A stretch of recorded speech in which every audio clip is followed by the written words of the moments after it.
What's your name? Rosie Lyons. Okie dokie, everybody. My name's Terry Tyler. I'm sorry. Hey, I didn't think did I get your name, sir? Yep. Okay. Sorry about that. The projector that we've got's down, so I think it's going to be a little more clear for you to see this. This is called Facing the Storm, this presentation today, and I hope that you all will enjoy it. A little bit about me. Who am I? I'm kind of a special bad guy. I'm an Itawamba Community College student. I major in business administration, and I'm studying to be sort of an entrepreneur. Computer science, stay up to time with the technology. And I was raised in a pretty bad environment. I've lived all over the United States. I've been through a lot of stuff, and I was pretty much programmed to fail. I wound up going over here in this very county, Itawamba County, to the Itawamba County Jail. And eventually I went down to prison at the, correctional facility down there. I went through a lot. I did the RID program down there, which was Regimented Inmate Discipline. They instill a lot of things like character, honor, courage, commitment, things like that. And God blessed me with a mentor. He put somebody in my life that kind of gave me the desire to be all I could be and do more. And when I was a child, the storm that I seen, lightning, the first time I was pretty much in the crib, my first memories were of lightning and nobody coming to get me. And storms frightened me very badly. So the message of this is pretty much going to be turning and facing individual storms in your own life. I'm a community volunteer. I'm currently training and trying to study with the Red Cross. I'm about 75% of the way through getting my certifications to where I can actually work and serve with the Red Cross. That's an important organization here. After what I see in Hurricane Harvey, you'll get to see some of the footage later on in the presentation. And I'm also a Tupelo Lion. I don't know if you guys heard of the Tupelo Lions Club or the Lions Club, period, but I'm the social media director down there at the Tupelo Lions Club, and I handle their stuff, and it's been incredibly rewarding for me. I'm a lifelong learner. I love to learn, and I've been sort of on a quest, and I think that learning has been the one thing that maybe has set where I came from where other people that have followed a similar path where they went. But we're not going to go too much into that. That's just a little background on me. Love, faith, and keeping strong. I've got a book here. I do this seminar with the book. After the seminar, you have an option to purchase the book.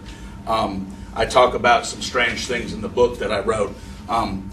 Love, faith, and keeping strong. What are ways that you guys demonstrate love?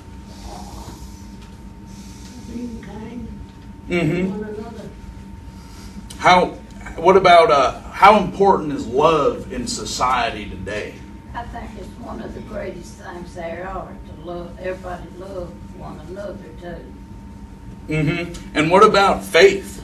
Faith in God, faith in the flag.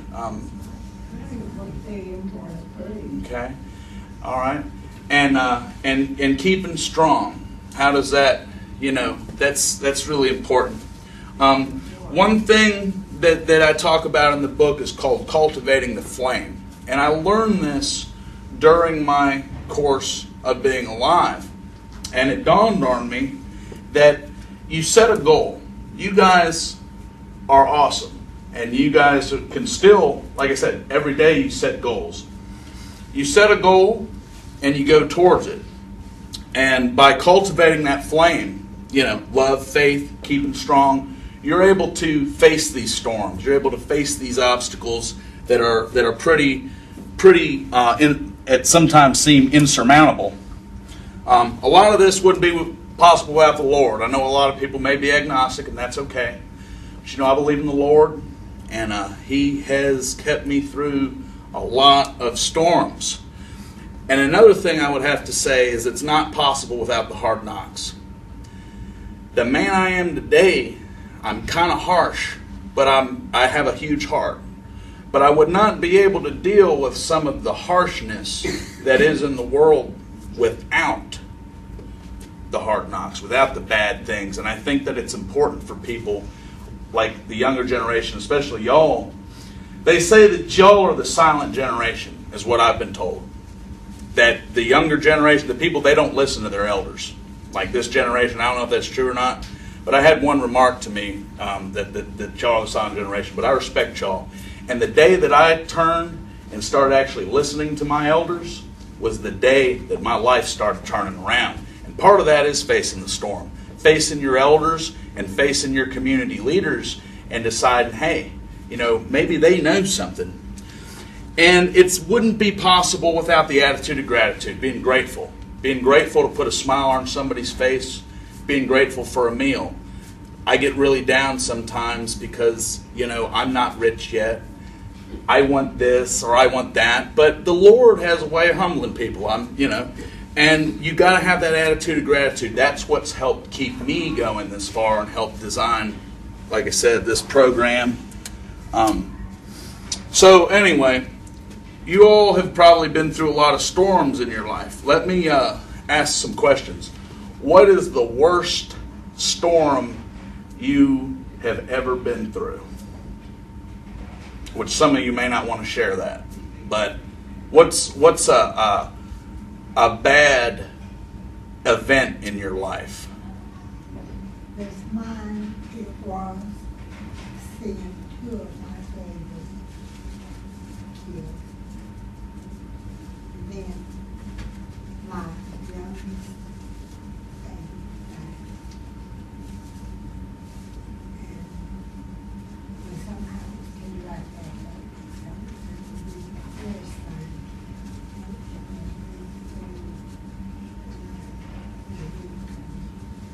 How did you get through that?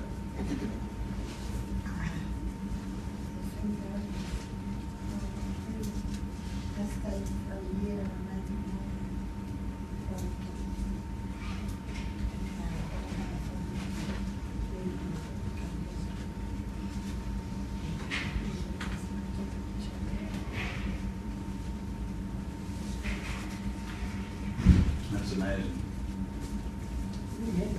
Tornadoes in Tupelo, and they was pretty fierce.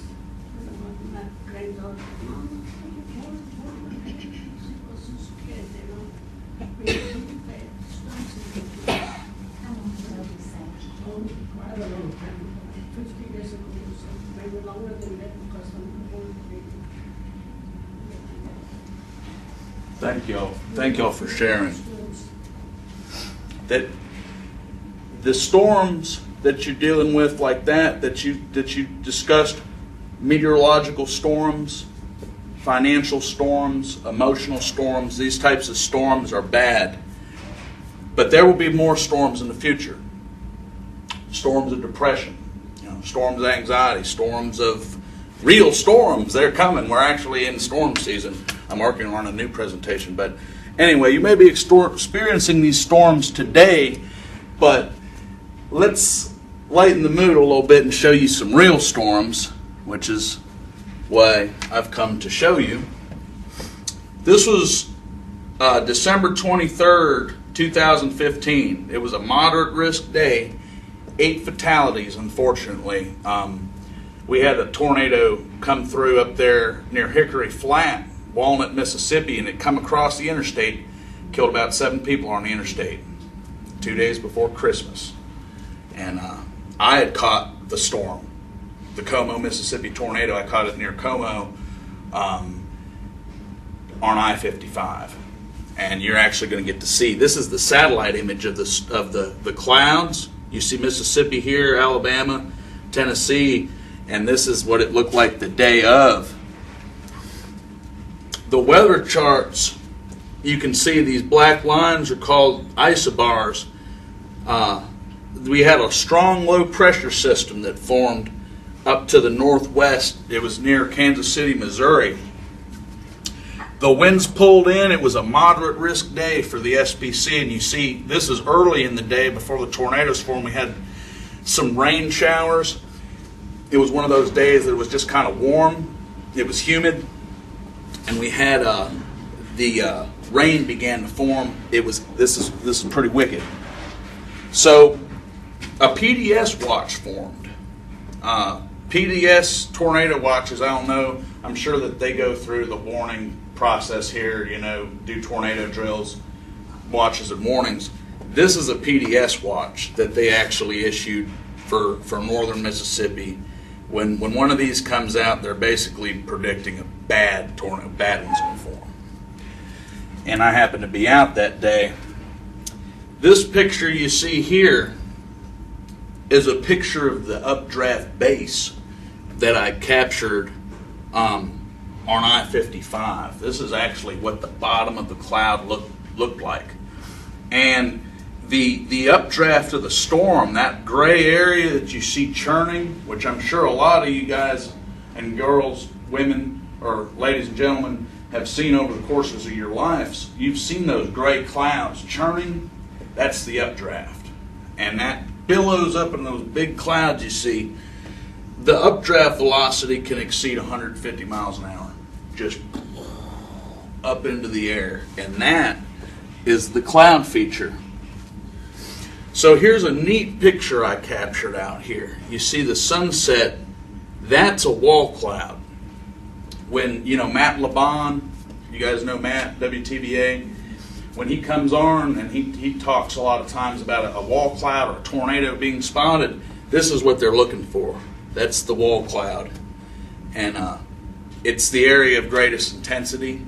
It's also known as a mesocyclone. Here we have the actual Como, Mississippi tornado itself.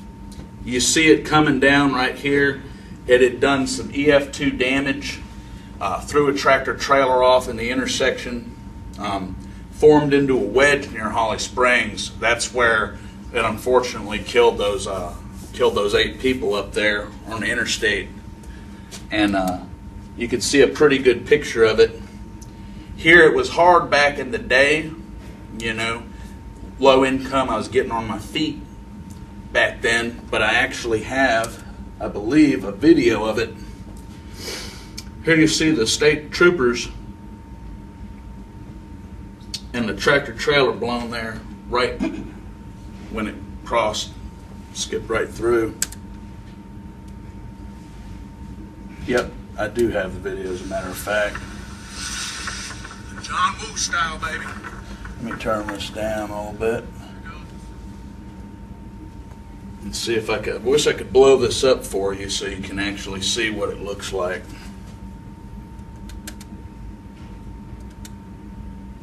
Yeah, we'll blow this up for you so you can actually see, because this is pretty unique.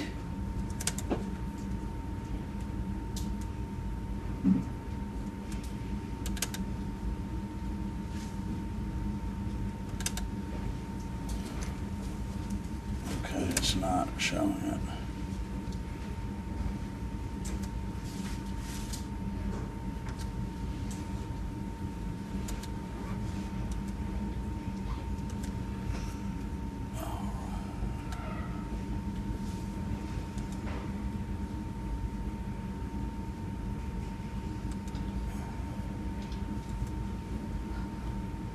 I apologize, bear with me.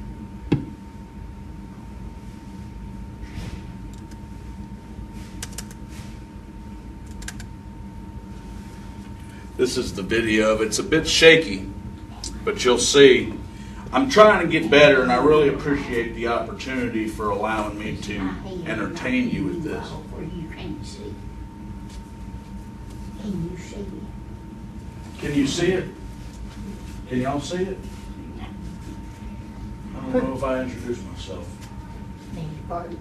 I did introduce myself earlier. I know, where are you from? Tupelo, Mississippi.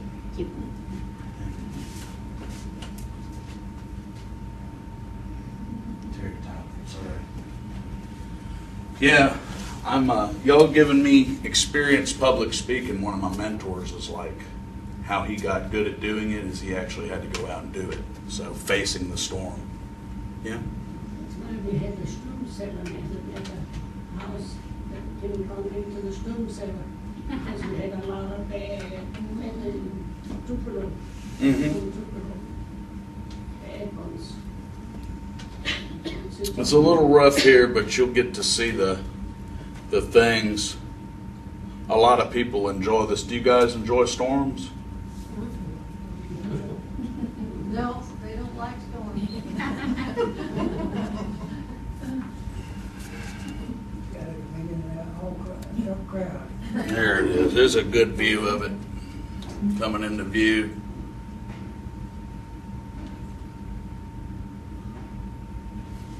When you see a tornado like that coming out of the sky, it's pretty difficult to do. You know, I had these are two iPhones that I'm actually filming with. I'm hoping to get some better stuff for this year. Each year I try to get progressively better, but I decided to go ahead and pull the trigger this year and actually, you know, show some of the content that we actually have. What happened to the tail of it, you reckon? Well, right now it's skipping. It's skipping? All right. It's in the process of skipping. You'll see it touch back down here. I wish, like I said, it was hard. I'm having to drive, and I'm not going to lie to you, I was scared to death. I bet you was. That's a And little close. the tail of it, it's kind of hard to see because I got to concentrate on not wrecking too. Were you doing the driving? Yeah, I'm just me. I've got to navigate. I've got two phones. People were calling me. The media's calling me. So I pulled over to the side and I could actually finally get a picture of it. A good image of it here. And I got a much better one of the Tupelo, the one that actually hit Tupelo. Now that one, I got a really good video of that. And that's pretty neat. That comes towards the end of the presentation. We're about halfway through.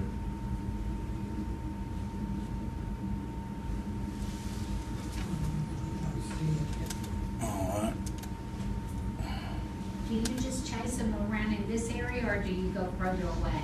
and chase I them? go everywhere. In fact, last year was my first time ever doing hurricanes. I was on Hurricane Harvey, and I was on Hurricane Irma, and you're going to get to see some exclusive footage from Victoria, Texas. The coolest thing about the tornado you just witnessed, from a meteorological standpoint, is that donut hole. This signature on the radar right here is called a BWER. That's essentially the eye of a tornado. One of the things that fascinates me about storms is the relationship between the radar and the actual storm itself. And I've been watching these things since I was 12 years old. And to actually see the donut hole and actually observe the donut hole, it was unbelievable. That's the radar signature of this. Now here's the Tupelo, Mississippi tornado, which not a lot of people have seen this one. If you guys know where, that's the Mall at Barnes Crossing right over here. That's the wall cloud. That's before the tornado formed in Tupelo. That's the one that's coming down the Tracy. Well, it's coming up. Yeah. Basement now, yeah. This is the basement now one, and it looked like just a linear line. But right down here, we had this area of maximum reflectivity. If you look here, the two Tupelo police officers sitting there observing it, and then there is the actual monster. Here we'll show you the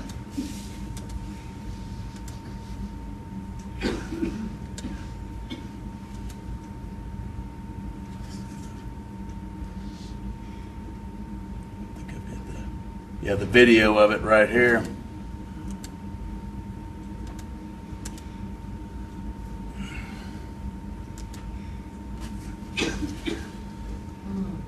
about a mile wide at one point. Here's where it will go.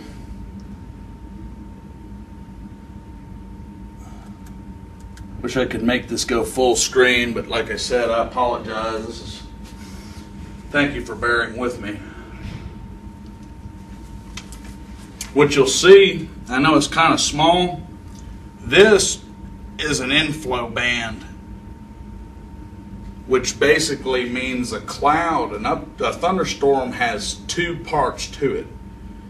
The updraft, where it's like our lungs, it breathes in, and it outflow, blows out. The rain, all the rain, the hail, the lightning, that's all outflow, downdraft. But the inflow is updraft. And a tornado, a lot of people say, wow, you know, they always say, well, it stopped raining before the tornado hit. When it slacks up on raining, you got to watch out. And that's generally because there are some rare cases with an HP storm, you'll have like a tornado embedded in the rain to where it's completely wrapped in the rain. That does happen. But typically, when it slacks up like that and it starts rumbling, you know you're in the updraft region. And it literally, the tornado, like you see them power lines, that's it destroying over there near Papa Vanelli's, Jerry Enos car lot. And this is Highway 45. That's Scruggs right there. And it has a rare horizontal suction vortex that you can see that actually protrudes into it. Does the lightning usually come with the storm? Yeah, and unfortunately, the tornadoes usually have, tornadic storms have really bad lightning. There's been case studies done at like NSSL, the National Severe Storms Lab, of different types of lightning. There's positive lightning and there's negative lightning. So they have noticed that like 60 to 70% of the storms that make tornadoes, there's an increase of positive lightning. And the positive lightning is far more dangerous than the negative lightning. It's those. And there's some theories on, like, before a tornado forms, the tornado genesis happens when the lightning really amps up.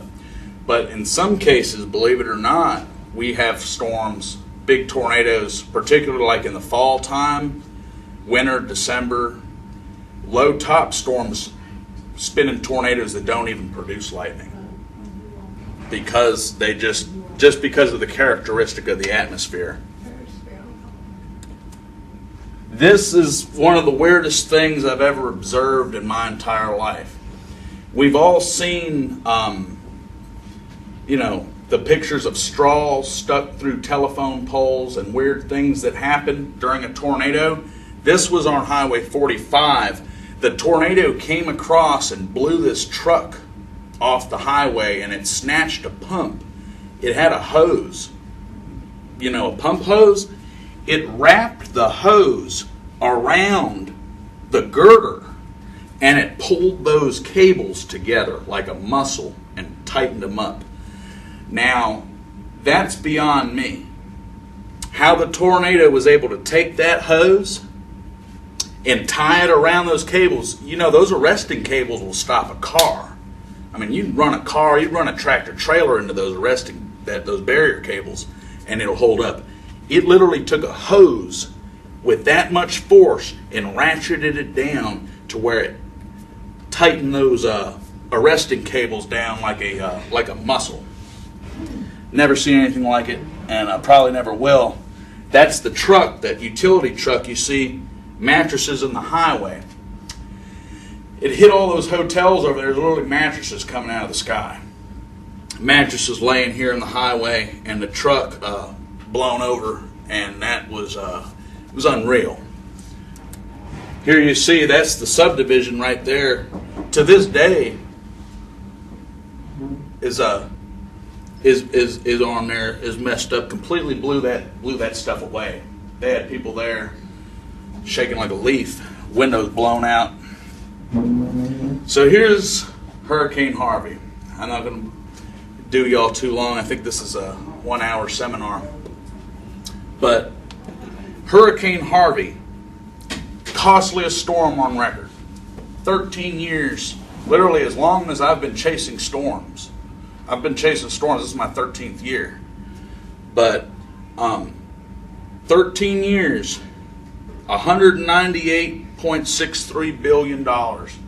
It drove the gas prices up, you remember, and I mean sometimes the gas prices still haven't really equalized ever since. 77 fatalities, flooded Houston, Category 4 storm. Here's some pictures in Victoria, Kansas. Victoria, Texas. It came in the middle of the night. That was the thing about it. I caught it in sunrise, right as the sun was coming up, because it, trying to get inside of the eye of it, and I did get inside of the eye of it in Fannin, Texas. Here you see, this is just common sight. All the gas stations about everywhere you went just blown down. You ain't getting no gas, but we had our vehicle just filled up with jugs of gas. Most terrifying thing I've ever seen.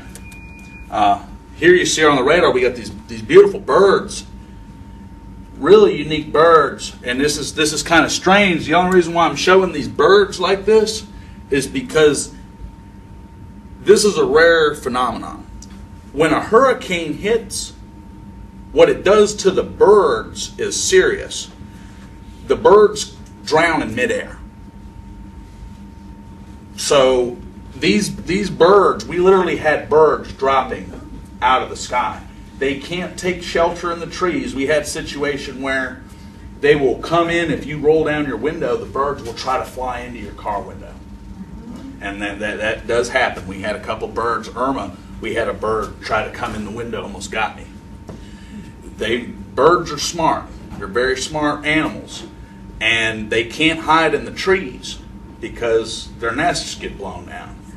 And they can't hide in the things because when they lock all the stores down for the evacuations, they can't get seen either. So the poor birds, they'll either conglomerate in the roads, they get run over, or when they fly, the winds are so strong, it goes in their little things. Birds drown in midair. So this is what this is. We experience that phenomenon. And then we're about down to the last slide. This is the actual footage of the hurricane that I got. I was standing out there. It was scary. Like nothing I ever experienced before.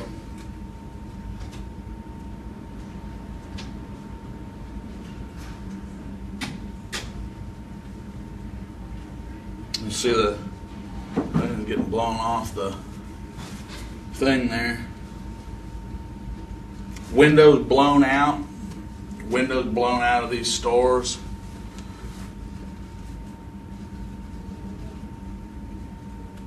We see it and we don't really get the full horror, as the word is, because if you go there and actually see it, you think, oh, it really was bad, It's bad, you see on television, but like that, you see that right there. Oh well, that didn't do much, right there it is. But then you see the big picture of the whole town, and you realize, oh, that wasn't good. Yeah, I mean these are just little clips of it.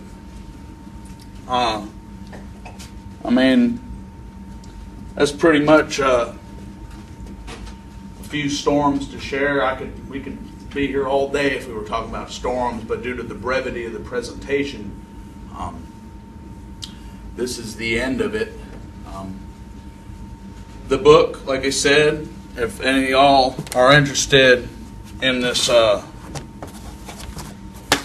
the book here, I've got my book, Facing the Storm, Unlimited Motivation. I have a couple of key things in here. All the cuss words are edited out. There's no cuss words in it. And I didn't want to spare the rod and spoil the child. I didn't want to strip away the meaning, the the, you know, what was in the book.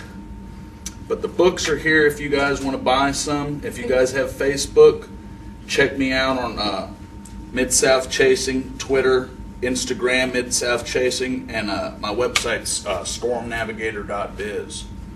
But that's the seminar. And then if you guys want, I've got the fulgurite here, which is pretty cool. I know I like doing this because a lot of you folks, I remember the first time I did this was, it's not every day you get to hold lightning in your hands. When lightning hits the ground, basically what it does is it creates a crystal. And this is petrified lightning. Because when a storm comes here, when we have a storm and under a tornado watch, If y'all want to hold it, you can actually hold it. then we no longer can see what's going on in the TV. So sometimes what they see. Yeah, what's y'all's So they have a safe place that they're put in when the tornado comes.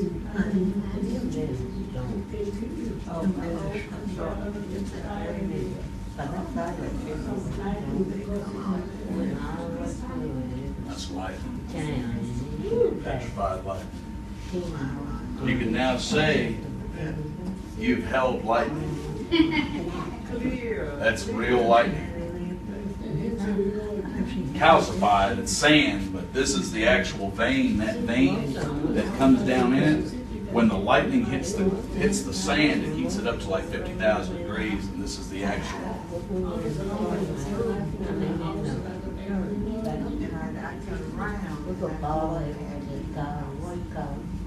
This is what, man? This is fulgurite. Were you around when Tupelo was blown away years ago? No, the 36 tornado. Were you? Yes, sir. What was it like? It was terrible. We had a storm house packed full of people. Good morning. Did you see the storm? No, my dad, the men folks went over, but we all took the storm house. He had just built us a new storm house. It missed us. We were vintage, but it went out of the way. And I mean, it destroyed one whole family, 11 people in one bed. That's That was amazing. bad. That's Wow. awful, man. Yeah. Here's this. If you guys, like I said, if I don't catch it, just let me know. I like to give the gift of this because a lot of people, they don't, you know, I get people that criticize me. It does take a lot of courage to do a seminar like this, but that's the message, you know, facing the storm, because a lot of y'all, I mean, y'all built this country, and I respect y'all, and to hold the